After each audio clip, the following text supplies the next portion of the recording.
বাংলাদেশের স্বাস্থ্য খাতে থাইল্যান্ডকে বিনিয়োগের আহ্বান শেখ হাসিনার। থাই প্রধানমন্ত্রীর সঙ্গে বৈঠকে 5 চুক্তি সহ একটি সমঝোতা স্মারক সই।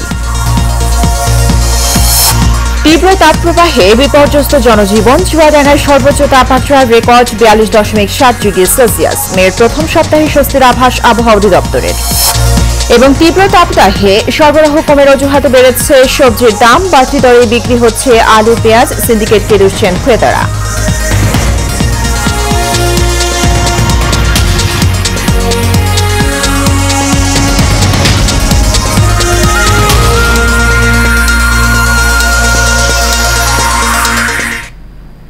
স্বাগত এশিয়ান প্রাইম নিউজে। দর্শক, পুরো সংবাদ জুড়ে সাথে আছি সুবর্ণা গোলন্দাজ। শুনছিলেন বিআরবি কেবল ইন্ডাস্ট্রিজ লিমিটেড সংবাদ শিরোনাম।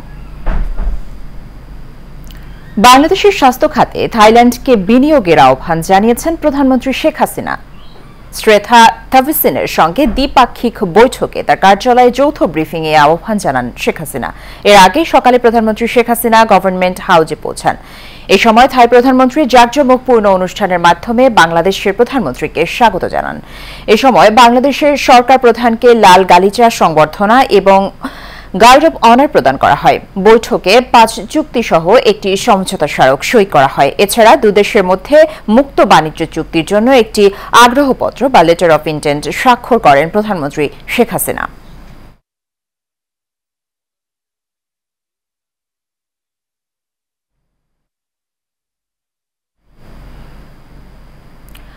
আজ 42.7 ডিগ্রি সেলসিয়াস তাপমাত্রার রেকর্ড করা হয়েছে চুয়াডাঙ্গাতে, যা চলতি বছরে দেশের সর্বোচ্চ তাপমাত্রা। তীব্র তাপপ্রবাহে বিপর্যস্ত হয়ে পড়েছে জনজীবন। তবে এরই মধ্যে সুখবর দিল আবহাওয়াবিদ মোহাম্মদ ওমর ফারুক বলেছেন, আসছে মে মাসের শুরুতে কমবে তাপমাত্রা। মে মাসের 2 তারিখ থেকে দেশের বেশিরভাগ জায়গায় বৃষ্টি হওয়ার সম্ভাবনা রয়েছে। তীব্র তাপপ্রবাহের বিষয়ে ওমর ফারুক বলেন, মে মাসের শুরুতে তাপপ্রবাহ একেবারে চলে যাবে সেরকম কিছু না, তবে বর্তমানে যেমন অস্বস্তিকর পরিস্থিতি আছে সেরকম থাকবে না। সারা দেশে দিন এবং রাতের তাপমাত্রা প্রায় অপরিবর্তিত থাকতে পারে। জলীয় বাষ্পের আধিক্যের কারণে অস্বস্তি ভাব বিরাজমান থাকতে পারে বলেও জানান তিনি।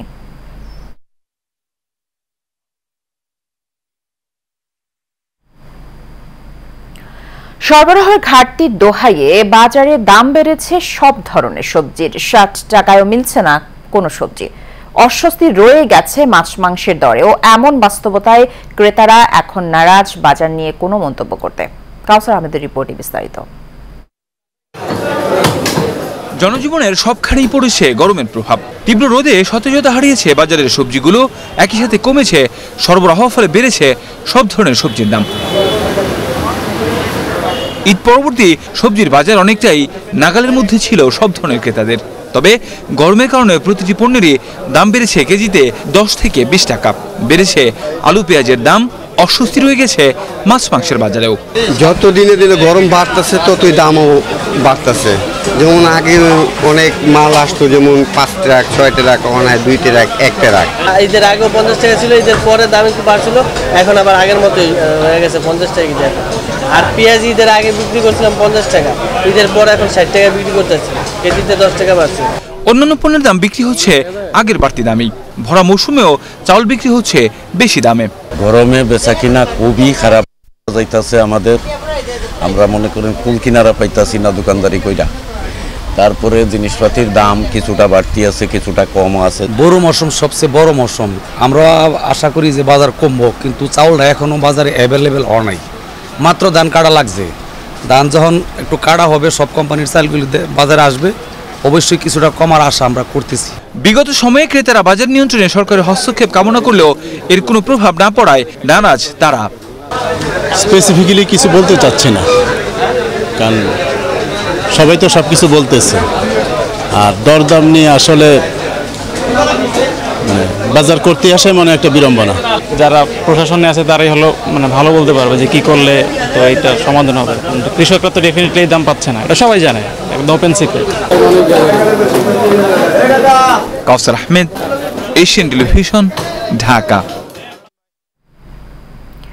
Premium mega gated community Rupayan city উত্তরায় অনুষ্ঠিত হলো মেডিকেল ক্যাম্প ও স্বাস্থ্য সচেতনতামূলক কমিউনিটি প্রোগ্রাম। জাপানিজ ম্যানেজমেন্ট দ্বারা পরিচালিত শিপ ইন্টারন্যাশনাল হসপিটাল এর আয়োজনে রূপায়ণ সিটি উত্তরায় রূপায়ণ ম্যাজেস্টিক প্রিমিয়াম কন্ডো এর কমিউনিটি লাউঞ্জে এই ক্যাম্পের আয়োজন করা হয়। সকাল 10টা থেকে বিকেল 3টা পর্যন্ত চলে এই মেডিকেল ক্যাম্প। এই মেডিকেল ক্যাম্পে শিপ ইন্টারন্যাশনাল হসপিটাল এর মেডিসিন, গাইনি ও স্ত্রীরোগ, শিশুরোগ ও চক্ষু বিভাগের বিশেষজ্ঞ চিকিৎসকগণ রূপায়ণ সিটি উত্তরার সম্মানিত ক্লায়েন্ট ও অধিবাসীগণকে ফ্রি চিকিৎসা সেবা প্রদান করেন। এই মেডিকেল ক্যাম্পের আওতায় জেনারেল কনসালটেশন, ব্লাড সুগার পরীক্ষা, বিএমআই পরীক্ষা সংক্রান্ত সেবাসমূহ প্রদান করা হয়। Break the square feet story এই দর্শনের মাধ্যমে রূপায়ণ সিটি ব্র্যান্ড বাংলাদেশের গেটেড কমিউনিটিকে ধারণাকে দিয়েছেন নতুন মাত্রা, যার ফলে রচিত হয়েছে premium mega gated community Rupayan city Uttara. দেশের প্রথম সিটি ব্র্যান্ড রূপায়ণ সিটি তার সম্মানিত ক্লায়েন্ট বৃন্দকে সবসময় উন্নত সেবা প্রদানে প্রতিশ্রুতিবদ্ধ। ভবিষ্যতেও রূপায়ণ সিটি আরও বিভিন্ন কমিউনিটি এঙ্গেজমেন্টমূলক কর্মকাণ্ড গ্রহণ করবে বলে জানান সংশ্লিষ্টরা। We very appreciate to provide free healthcare campaign in this Rūpayan City nearby Uttara Sector 12. So it's very welcome. বৈশাখের এই তাপদাহে কিছুটা স্বস্তির পরশ বুলিয়ে দিতে দেশের প্রথম সিটি ব্র্যান্ড রূপায়ণ সিটি বর্ণিল আয়োজনে উদযাপন করছে summer fest. Premium mega gated community Rupayan city উত্তরায় রূপায়ণ গ্র্যান্ড এর সুইমিং পুল সংলগ্ন লাউঞ্জে 26 ও 27 এপ্রিল বর্ণাঢ্য আয়োজনে উদযাপিত হচ্ছে এই সামার ফেস্ট। রূপায়ণ সিটির সম্মানিত ক্লায়েন্ট বৃন্দ ও আমন্ত্রিত অতিথিবর্গ মনোমুগ্ধকর এই আয়োজন উপভোগ করবেন।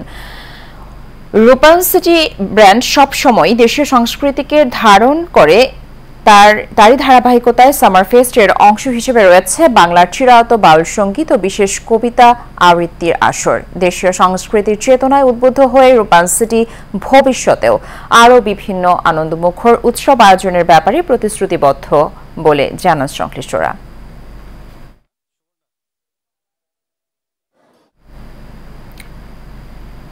দর্শক, উপজেলা নির্বাচনের প্রচারণায় মাঠে নেমেছেন প্রার্থী এবং সমর্থকরা। এই বিষয়ে খবর জানাতে সিরাজগঞ্জ থেকে সরাসরি যুক্ত হচ্ছেন সহকর্মী জিন্না ফারুক। ফারুক, আপনি নিশ্চয়ই আমাকে শুনতে পাচ্ছেন। ফারুক, প্রচারণা কেমন জমে উঠেছে এবং সেখানে প্রার্থী যারা আছেন তারা কি বলছেন?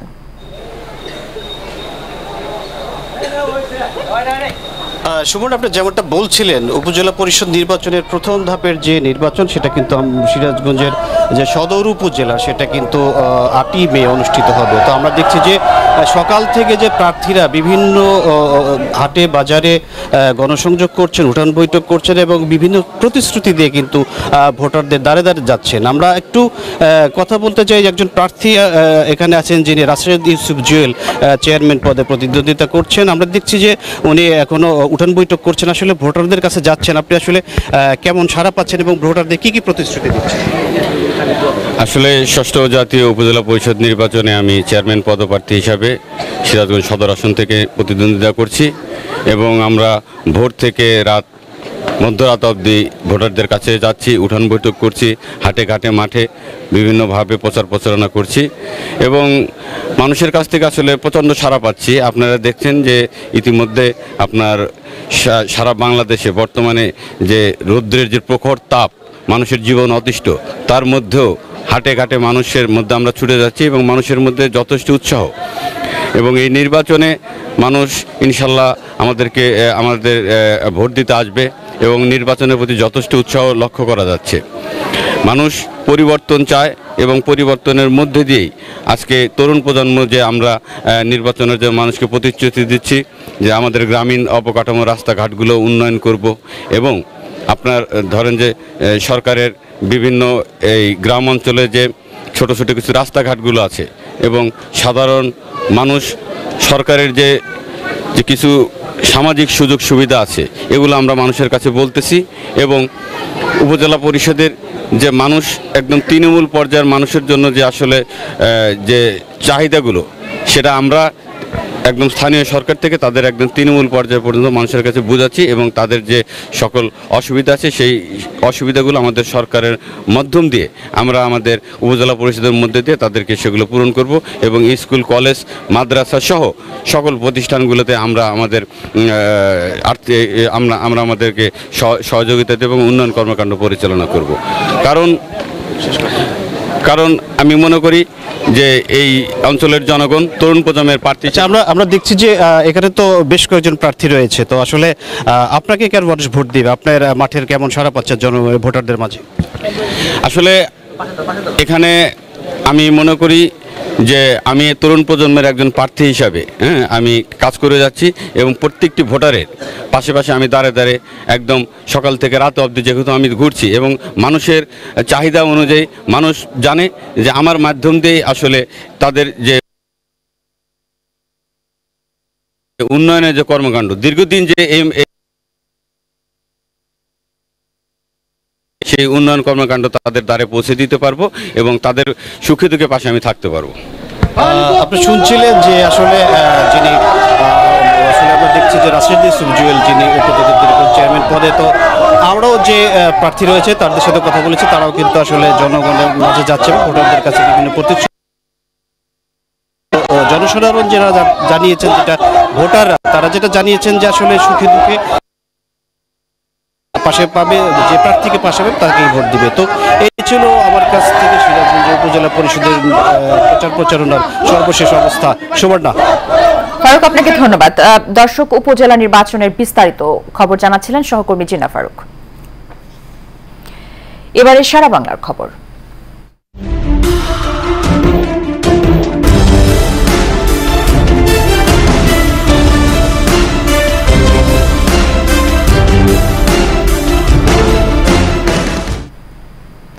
বঙ্গবন্ধু সৈনিক লীগের নাম ভাঙিয়ে কেউ যদি অবৈধ কর্মকাণ্ডের সাথে জড়িত হওয়ার প্রমাণ পাওয়া যায় তাহলে ওই কমিটি বিলুপ্ত ও তার বিরুদ্ধে আইনানুগ ব্যবস্থা গ্রহণ করা হবে বলে সাফ জানিয়ে দিয়েছেন বঙ্গবন্ধু সৈনিক লীগের কেন্দ্রীয় কমিটির সভাপতি বীর মুক্তিযোদ্ধা আলহাজ মোহাম্মদ হারুনুর রশিদ সিআইপি। আজ কক্সবাজার জেলা আওয়ামী লীগের কার্যালয়ে বঙ্গবন্ধু সৈনিক লীগের কক্সবাজার জেলা শাখার নবগঠিত কমিটি ঈদ পুনর্মিলনী ও আলোচনা সভা ভার্চুয়ালি যোগ দিয়ে অনুষ্ঠানের উদ্বোধক হিসেবে এসব কথা বলেন তিনি। বঙ্গবন্ধু সৈনিক লীগের সভাপতি নুরুল আজিম কনক এর সভাপতিত্বে ও সাধারণ সম্পাদক সোহেল রানার সঞ্চালনায় প্রধান অতিথি হিসেবে উপস্থিত ছিলেন আওয়ামী লীগের কেন্দ্রীয় কমিটির ধর্ম বিষয়ক সম্পাদক অ্যাডভোকেট সিরাজুল মোস্তফা, বঙ্গবন্ধু সৈনিক লীগের চট্টগ্রাম বিভাগের সাংগঠনিক সম্পাদক মোহাম্মদ সমীর হোসেন স্বপন, কক্সবাজার জেলা আওয়ামী লীগের সাধারণ সম্পাদক মুজিবুর রহমান সহ নেতৃবৃন্দ।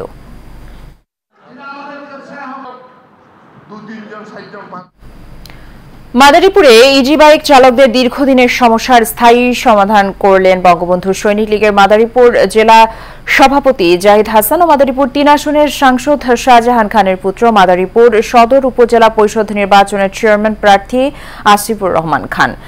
জেলা বাস ও মিনিবাস মালিক সমিতি ও মাদারীপুর জেলা ইজি বাইক চালকদের সঙ্গে দীর্ঘদিনের সমস্যা চলছিল, যে কারণে আরিয়া খা নদের উপর নির্মিত মৌলভী আজমত আলী খান সেতুর পূর্ব প্রান্তে ইজি বাইক আটকে দিয়ে প্রতিবন্ধকতা সৃষ্টি করা হতো। শহরে ঢুকতে বিকল্প কোনো ব্যবস্থা না থাকায় রোগী ও স্কুল কলেজগামী শিক্ষার্থীদের বিপাকে পড়তে হতো প্রায়ই। বিষয়টি আসিফুর রহমান খান ও জাহিদ হাসান আজ স্থায়ী সমাধান করেন।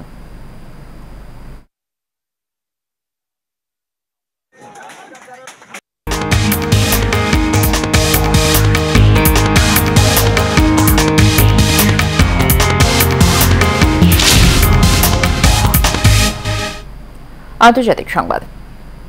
চলতি বছরে থাইল্যান্ডের হিট স্ট্রোকে 30 জনের মৃত্যুর খবর জানিয়েছে দেশটির সরকার। এছাড়া দেশজুড়ে জারি করা হয়েছে নতুন হিট অ্যালার্ট।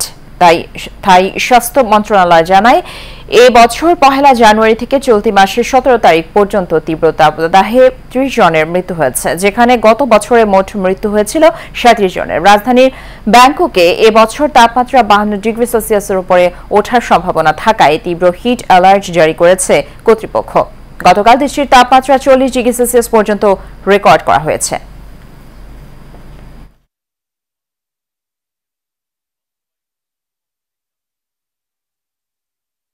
এবারে বাণিজ্য সংবাদ।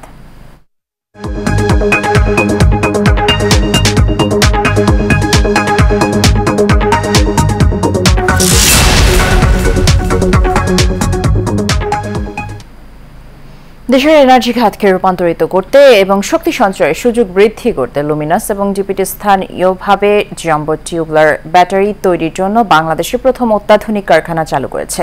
বিকেলে রাজধানীর একটি হোটেলে এক অনুষ্ঠানে এ তথ্য জানানো হয়। এই সময় জানানো হয় ডিপিটি এর সাথে অংশীদারিত্বের মাধ্যমে লুমিনাস প্রথমবারের মতো বিশেষভাবে দেশের জন্য উপযোগী আইপিএস ব্যাটারি উৎপাদন শুরু করেছে। পরীক্ষিত ও আধুনিক প্রযুক্তি এবং ডিজাইনের সংমিশ্রণে তৈরি, যার কার্যক্ষমতা অনেক বেশি।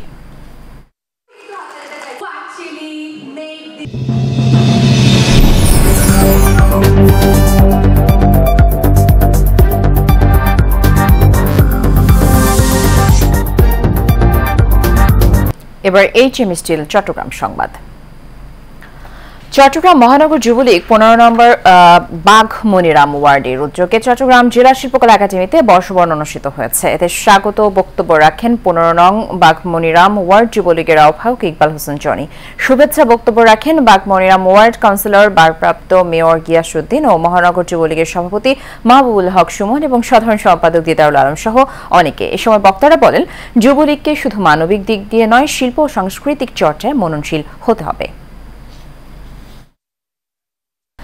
শেষ করব এশিয়ান প্রাইম নিউজ। তার আগে বিআরবি কেবল ইন্ডাস্ট্রিজ লিমিটেড সংবাদ শিরোনামগুলো জানিয়ে দেব আরো একবার।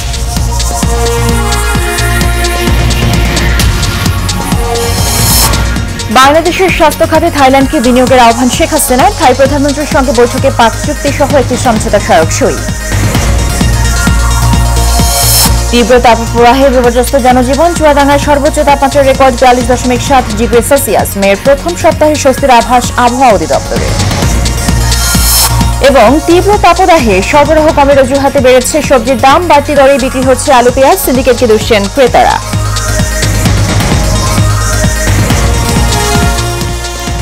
এশিয়ান প্রাইম নিউজ এ পর্যন্তই। আমাদের পরবর্তী সংবাদ দেখার আমন্ত্রণ রইল। ধন্যবাদ সাথে থাকার জন্য। আল্লাহ হাফেজ।